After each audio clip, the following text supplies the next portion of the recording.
Another day, another vlog. Wait Hi, nga. Shakira. Gusto na mag-picture kayong dalawa. O, picture tayo. Totoo yan.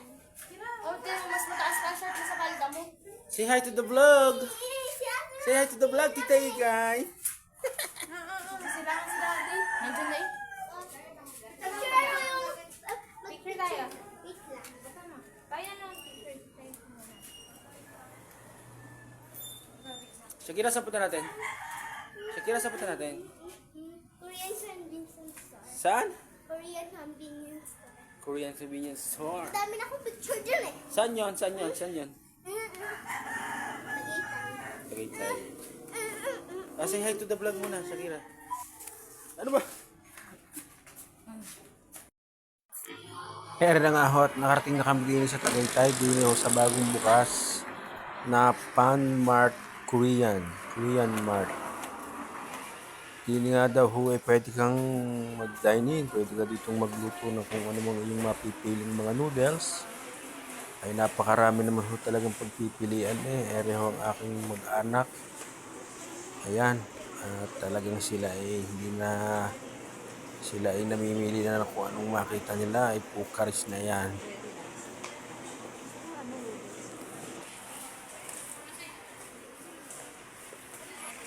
Yan ho, talagang marami yung mapipili diyan. May mga noodles, mga Korean noodles, na kung ano-ano. Na hindi ko maintindihan kung anong pipiliin ko. Pero alam ko nito puro maanghang eh. Di favorite ating titikman kung talagang maanghang nga area. Yan ang mga pagpipilian. Pwede natin yung bagasakwan dito. Pwede na natin talaga siyang lutuin agad. Dito na natin titikman kung ano lasa ng mga noodles na yan. Kung kayo naman ay gustong sumiyat, meron din ng mga soju. Ayan meron yan, mga beer. Yan, soju. Pwede kayong sumiyat ng kaunti riyan. Yan, doon po sa taas yan. Pwede po kumain doon sa taas na yan. Hi ate. Ang aking mga anak ay talaga namang nagkukumahog sa pagpili ng kanilang bibilhing noodles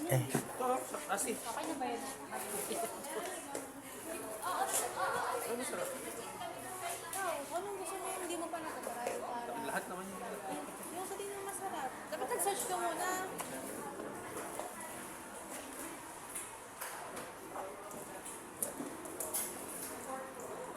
diba, ako pala yung nagre-record kahit hindi yung camera ko pala bukas, naka-video pa rin pala.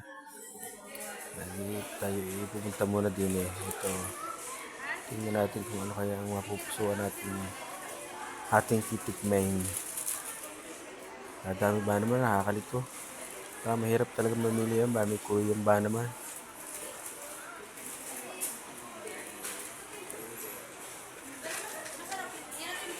Parang ito na ang gusto ko Parang palagi ko masarap ito at yan nga, binili ko na. At ang gagawin natin ngayon, yan.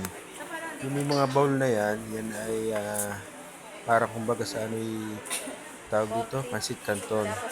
Tapos meron tayong baso na may yelo, kasama yung juice. Ito yung juice, yan katabi ng yan. Ang gagawin Mama Karen, lalagay niya dyan, tapos lalagay niya dito kasi automatic yan, tapos puputin mo yan, mayroon yung lalabas na tubig na mainit, tapos hintay mo kasi ano yan matigas na noodles, bali kukulo yan dyan. Galing nga nakakasano.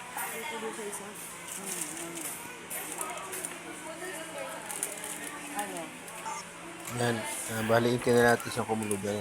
Yan ang tubig bago lalabas na yung tubig. Tapos kukulo. Kasi hintay na lang natin. Tapos i-drain natin yung tubig.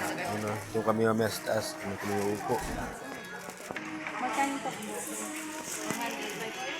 Yung ganito? Kayo na ba ito? Ikay. Magkano yung 105?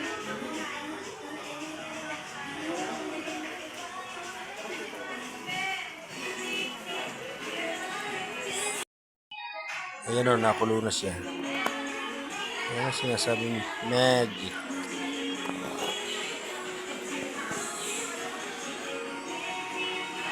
Bali palalambutin lang yan, tapos i-drain yung tubig, tapos saka mo ilalagay yung mga seasoning.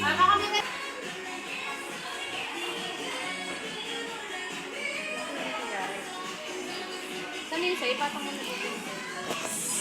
Ito sa akin?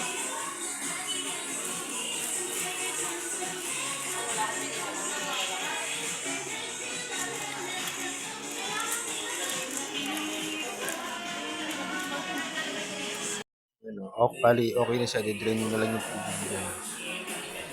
Tapos, pagkatanggal mo ng tubig niyan, lalagay mo yung mga seasoning, tapos yun, pwede mo siyang kainin.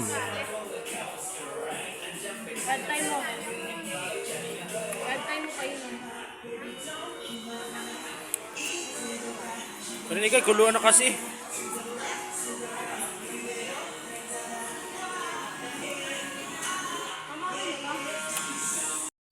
Yan, dito na tayo sa taas. Yun yung aking binili.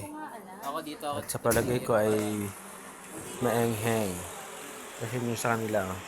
Yan, ilalagay na nila yung seasoning ng binili nilang noodles. Tapos Kuya Jared, Tita Ekay, anong lasa? Masarap ba? Okay ba yung binili mo? No?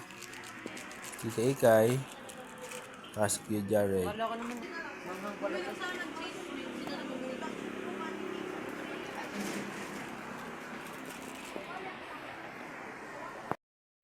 Ayan na nga po, titikman na natin yung bili natin. Talaga maanghang masarap baga. Dito na lang po. Salamat po. And thank you sa panunood ng marami. Thank you.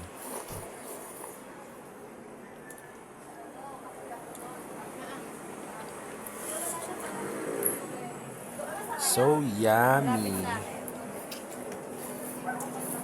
Ganda kuha ka na ng akin. Ganda may 10 ka. Ganda kuha ka isang buwan.